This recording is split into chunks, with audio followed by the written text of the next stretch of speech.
Next up is an enemy from Fossil Valley that I was mispronouncing when we started, but thanks to some help I have concluded is pronounced Tutan Shaman. It's time to look at it once more.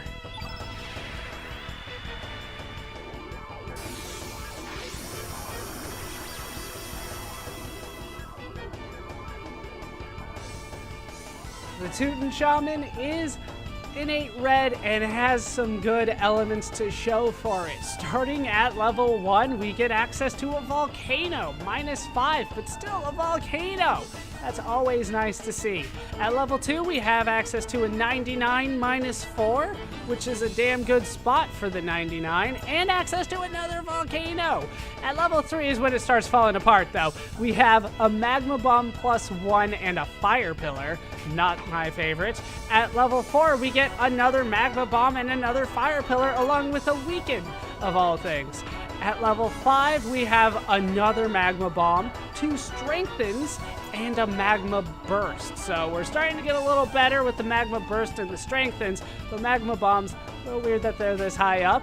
And at max level, level 6, we have 2 more magma bursts, which is fine by me, and a 99, which is arguably good there. But most of the good stuff's at the beginning with the 2 volcanoes at level 1 and 2. That's pretty damn nice. And now we go back into the Viper Manor sewers where we can find a spearfisher.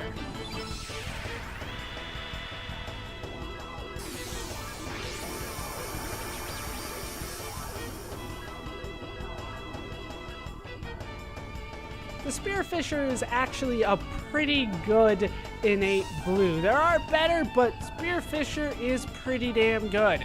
It starts off with Nimbles at level 1, not my favorite, but we do get some ice blasts as well. Those are pretty powerful. Level 2, we see an ice lance, not my favorite, but acceptable, and a turn blue. Also kind of acceptable, but we get access to the tech at level 2 as well. Ice tongs. At level 3, we get another ice blast and another ice tongs. At level 4, we get Vigora. Always nice to see that. It's one of my favorites in this game, and as well as another ice tongs. At level 5, we get anti-red +2, which isn't the best, but hey, 1 through 4 were pretty solid there. Let's show off ice tongs.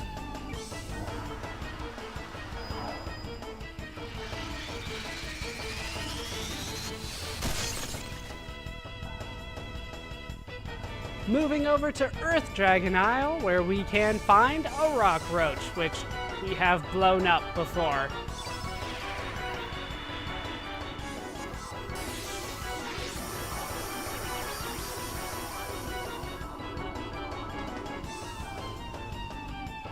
Outside of its tech, the rock roach doesn't have too much going for it. We get access to low reses at level 1, and then the techs at level 2. We have Spin-Off, which kind of turns it into a giant hockey puck. Level 3 is more Spin-Off. Level 4 gives us high res, and level 5 gives us anti-green. So it's pretty much buffs, debuffs, and Spin-Off. So let's show off Spin-Off on the airframe, of course.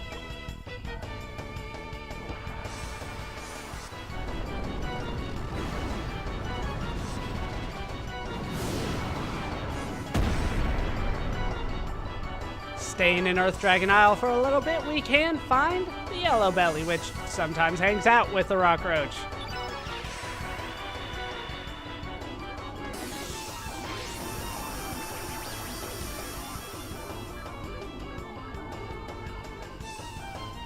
The Yellow Belly innate yellow once more, as you might expect from something with a yellow belly. Has access to a lot of slimes, so we'll be showing that off. It is its tech. We have access to 3 of them at level 1, and at level 2, and at level 3. At level 4, we get more slimes. So that's 12 slimes that are available to us. Dizzy status effect and Seal's yellow elements. I don't know why we need 12 of them, though. At level 5, we have access to Yellow Field, Low Res, and a Fizz Negate. And at its max level, level 6, we have uplift +5. Let's show off Slime. Slime that airframe good.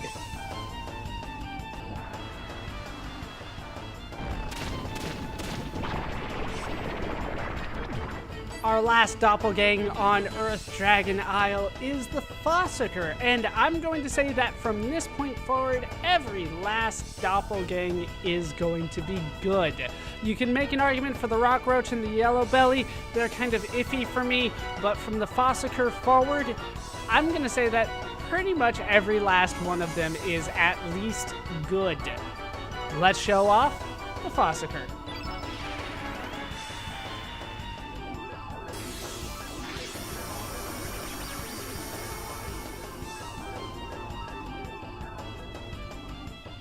The Fossicker from Earth Dragon Isle is once again yellow innate.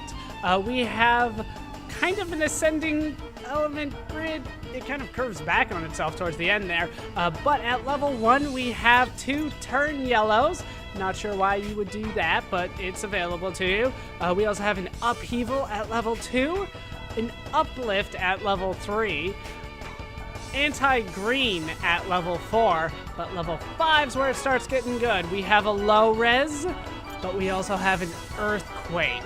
And at level 6, we have another earthquake. So 2 earthquakes on the Fossicker, I think, make up for an otherwise bad element grid. But that is the Fossicker. Next up, we can find an enemy that came out of Marble, but came with Sprig. By far the most powerful initial doppelgang that Sprig has, the Lagoonate.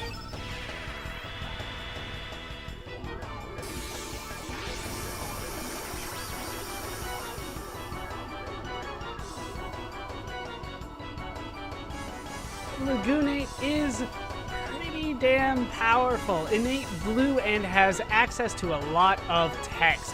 Its tech is just for kicks. We have access to 3 of them on level 1. At level 2, we have access to a couple cure pluses, and at level 3, we have 3 more just for kicks. That's 6 total techs. So this thing's pretty powerful. Some even say that it's broken if you use it as soon as you get Sprig. I'm not going to go that far, but it's clearly the best of the initial doppelgangs.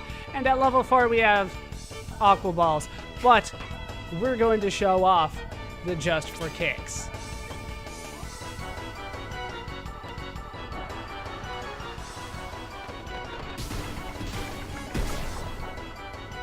Sticking with a water enemy theme, we can find the Manta Ray, which is found in the El Nido Triangle.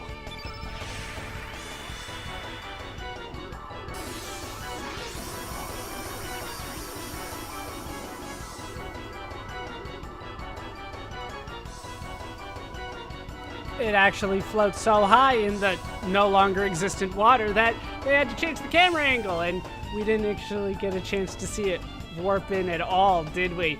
But it has access to Fly Low, which is its tech. It is innate blue.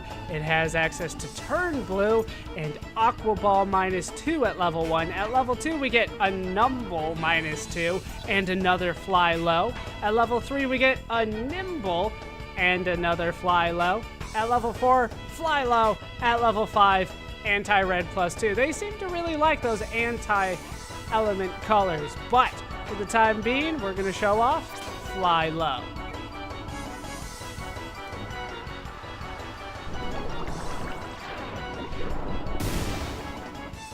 Next up is the giant crab that we saw both on Water Dragon Isle and in El Nido Triangle. I believe that based on the positioning here, it is the one in El Nido Triangle that we got the stats for. It's time to show off the Sidestepper.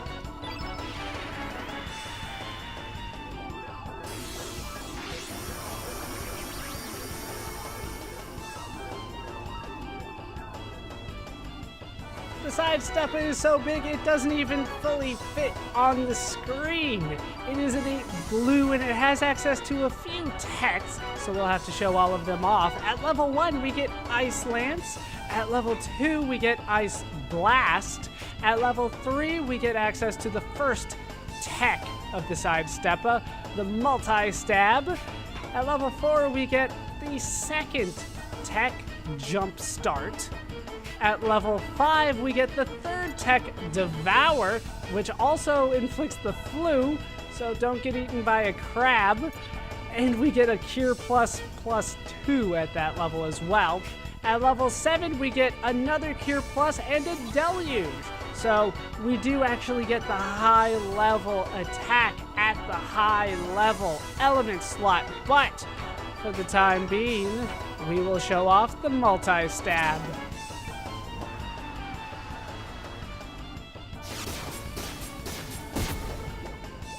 Then we will show off the Jump Start, which can cause a Sprigg.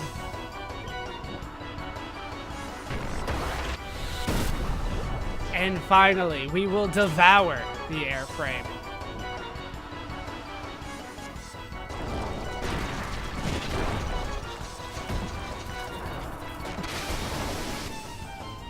Back to Mount Pyre, where we can find a very powerful Terminator.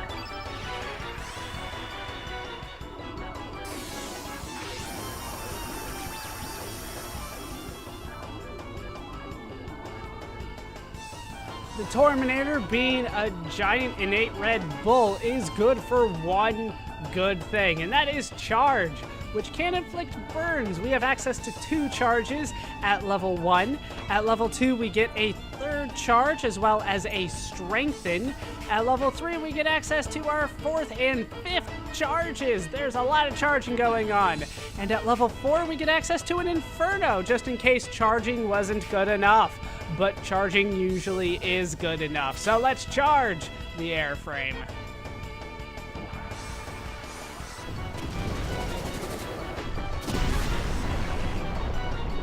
Next, we head over to Gaia's Navel, where we can find another giant enemy in the Prey Mantis.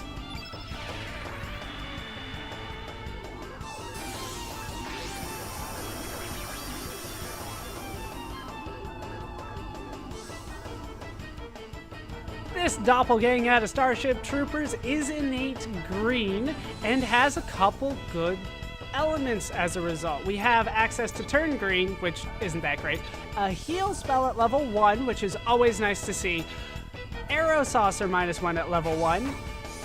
At level 2, we get another heal and our first tech, Stinger, damage, which is almost nothing, plus poison, which was very annoying when I fought it, so we'll see what it can do against an airframe. At level 3, we have another Stinger and an Arrow Blaster. At level 4, we get a Heal All and another Arrow Saucer. At level 5, we get a second Tech, Bug Swatter, which just does damage. Plus, we get a Heal All. Those things are pretty rare. And at level 6, we get another Bug Swatter. But we will start today with a Stinger.